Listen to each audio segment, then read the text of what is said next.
அனைவருக்கும் வணக்கம். எல்லாரும் எப்படி இருக்கீங்க? தமிழில் மனைவி என்பதற்கு 62 வகையான அர்த்தங்கள், வார்த்தைகள் இருக்கின்றதாம்.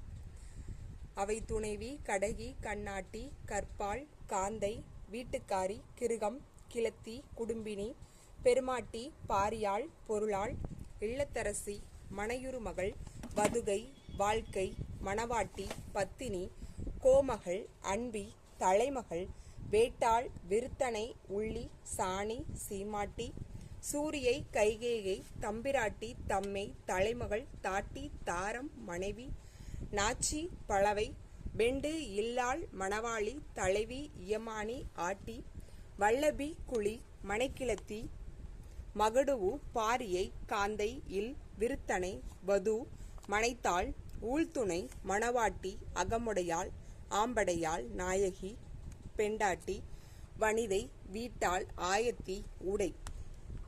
இத்தனை வகை பெயர்களுமே மனைவிக்கு உண்டாம். அந்த மகாவிஷ்ணுவுக்கே 10 அவதாரங்கள் தான்.